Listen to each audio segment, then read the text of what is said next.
Iron Fist Episode 5, Underleaf Pluck Lotus. Now this episode I actually enjoyed quite a bit more than the last one.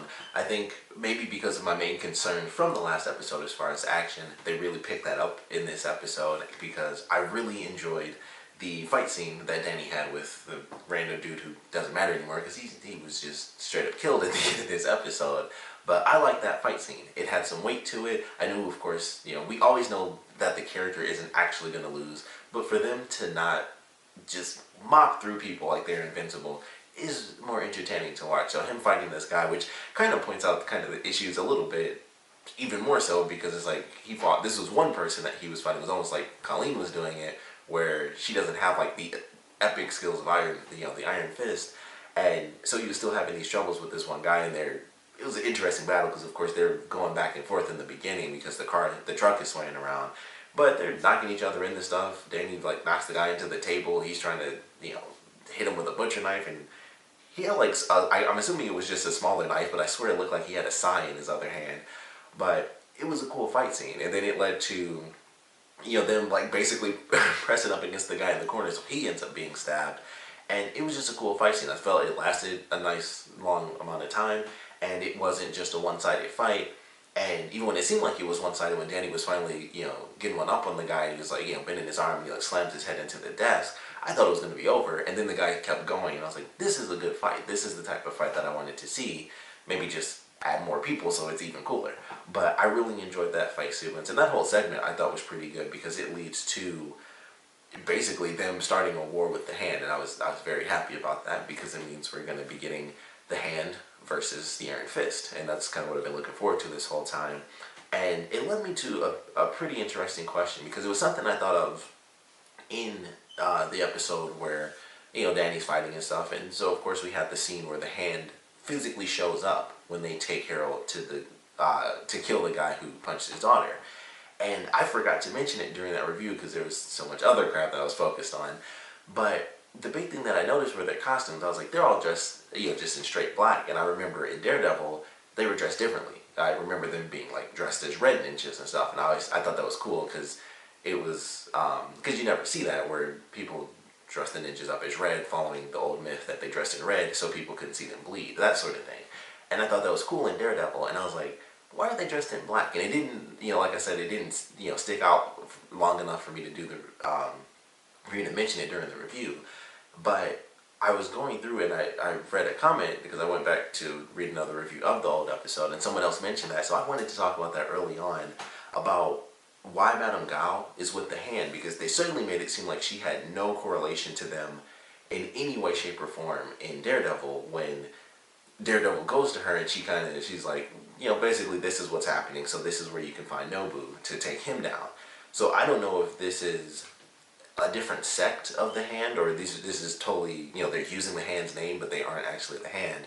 But I feel like what's more likely is that it's all the hand, but they have different like generals, and maybe Madame Gao's kind of doing her own thing because her introduction was with Kingpin for drugs, so she clearly wants to get money in her own way, and I don't think she's kind of following too much in line with the hand, but she does have some sort of control with them, unless that really is not the hand, which I don't think a change in costume is meant to indicate that much, but that's a simple thing where it's just like, why wouldn't they be dressed all the same? It's, they're one giant clan, why wouldn't they look the same?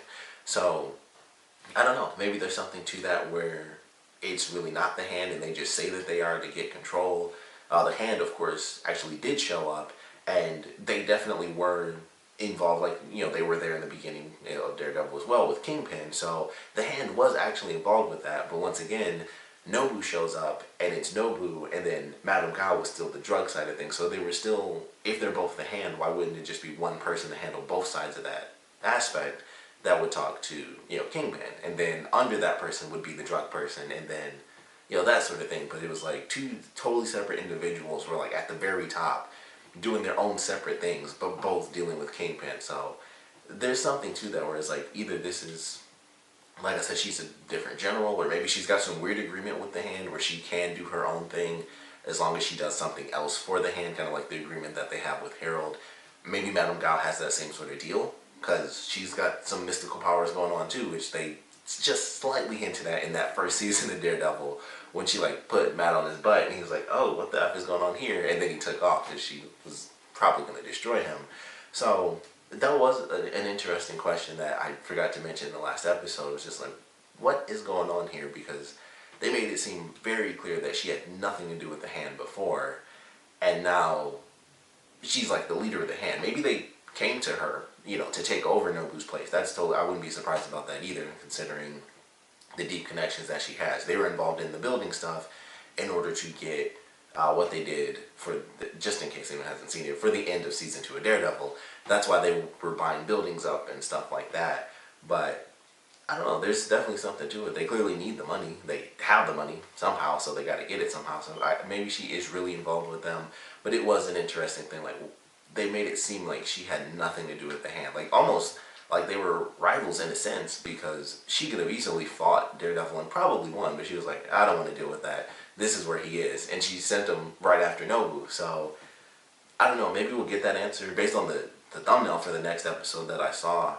It seems like we'll get that answer officially, so I wanted to make sure I talked about that early in this review, because it was just weird. I was like, seems like she's suddenly connected with these people she was totally distant from last time she showed up in the little universe. So I thought that was something worth bringing up, but it was a cool little appearance by her. I don't know why they were hiding her appearance as if no one knew it was going to be her. Like, they did the cane thing and stuff when she first showed up, when she was in the apartment. And then in this, they finally do like the face reveal when the thunder, it's like thunder, and then you see her actual face. I was like, that's not that much of a reveal. Everybody, like, did they think it was some other old woman? Like, even if you're involved, or you're not involved in like watching all the trailers, you would literally have to not see a trailer, because I think she was in the very first trailer, like the first full trailer she was in that. So you would have to like not know anything to not realize that that was her. And even having seen Daredevil, you would have to assume that it was the same woman. It's like, oh, it's an older lady. And they do the cane thing. It's like, it has to be the same person, right? Like, I don't know how anyone would know that by the time it got to this episode, unless they had not seen Daredevil. Which there are some people that are watching them in like weird orders, so I guess that's totally possible. But I'm like, I'm pretty sure everybody knew it was Madame Gao. So they did like the reveal ending as like the final scene of the episode. And I was like, yeah, that's not really a reveal. Everybody already knew that. So I just thought that was kind of weird to do that sort of reveal. For that character that's shown up in 2 separate seasons, of Daredevil. So I was just like, all right, I guess it's a reveal for some. It's a reveal for somebody, I'm sure. But I liked her having her full appearance in this. That means we're gonna get to her doing some more stuff in the rest of the season. Of course, we're getting to the war. We also get Claire in this episode, so that was great. She's wrapped up in it once again, because I was really curious. I was like, okay, so how does she come into play? Makes a lot of sense. Of course, after 3 different series, she decides she wants to get in the fighting shape so that she can start, dealing damage herself instead of fixing it, as she put it. So, of course, she would take lessons. That makes sense. But how do you get someone like that involved in the supernatural side of Iron Fist? Well, you just have them, steal the chemist and then reference the hand, and then she's like, well, crap. Now I gotta relive the experience of ninjas cascading down my hospital and killing my friend. So I like the fact that she was introduced all in this episode, and she found out by the end of it. Of course, they call her up. It's like, we know a nurse, and it ends up being her. So I like the way that they did that, because it made a lot of sense. And the guy's just like, the hand, and she's like, well, crap. And now I'm involved in this all over again. And, I thought that was a really cool scene. So I don't know if we'll see her again, just because, obviously I wouldn't want to get involved with it either. I'd be like, sucks for you, but I'm not doing that again. So I don't know if we'll actually see her again throughout the rest of the season. Maybe she'll pop up at the very end to kind of lead into the Defenders. But I thought it was cool to see Claire, so that was pretty awesome. The stuff that they're doing with Ward, I'm really enjoying. He finds out that his dad is spying on him in this episode, which was really funny once he got the text, and it's like, oh. And he just starts flipping the bird around the room like, there's a camera in here somewhere. So he starts to lose it, and he had a great scene. Once again, I think Ward and Colleen are like the 2 best characters in this. Like, I don't mind Danny, but I don't think he's like the greatest character, because he's the guy, he's kind of just going through the experience. Colleen is cool because she's dealing with like kind of the low level stuff as far as, just needing money and things like that, and then getting wrapped up in this crazy situation that she hadn't been training for her entire life. Plus her fights are better.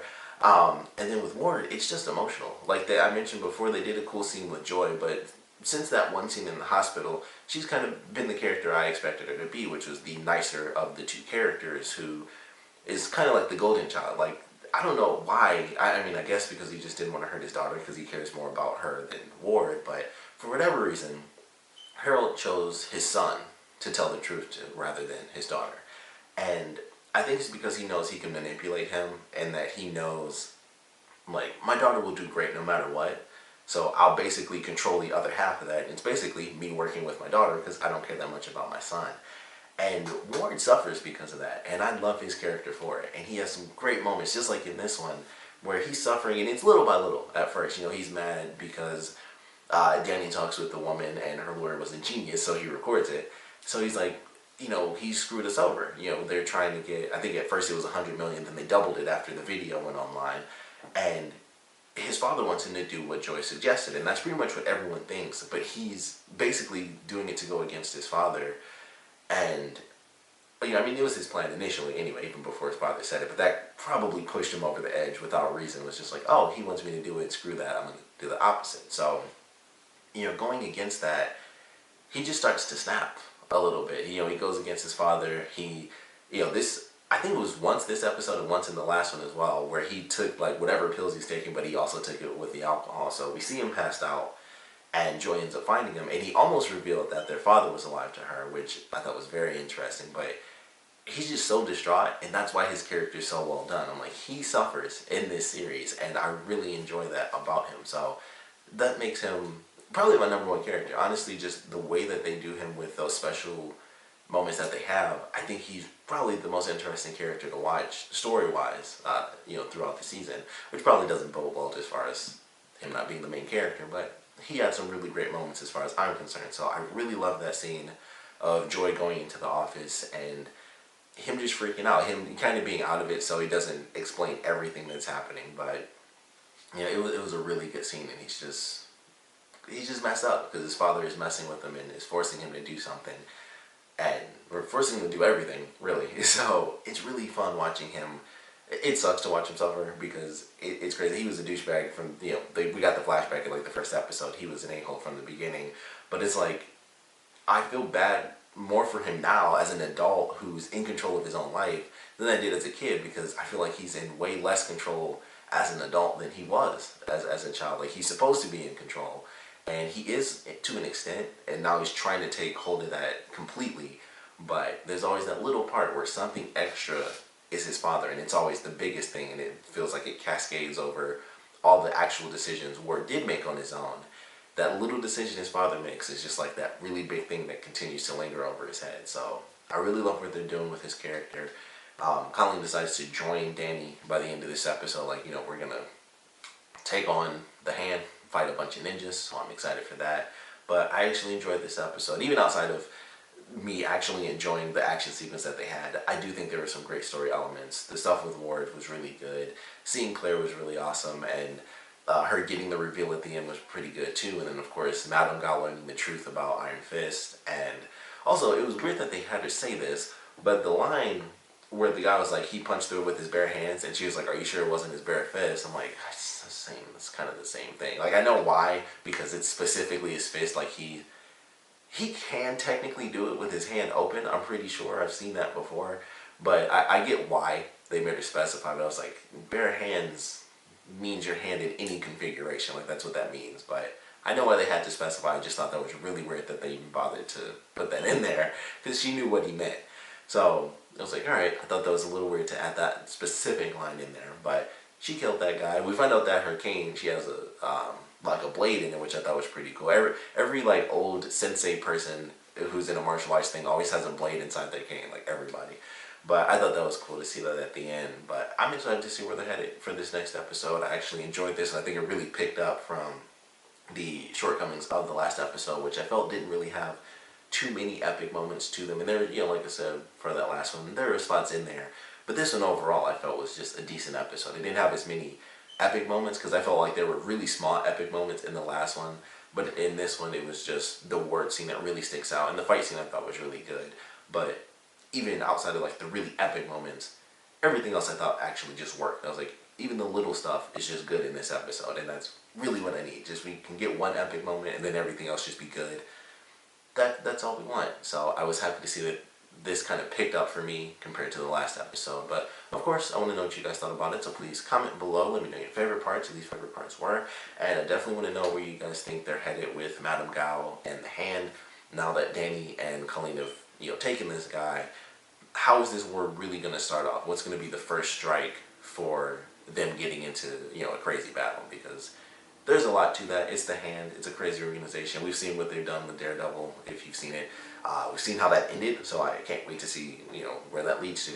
But it's the Hand. That's a big deal. So definitely want to know what you think the first strike is going to be from the Hand. And of course, I want to know what you guys thought about this episode in general. So please comment below. Let me know. And thanks for watching.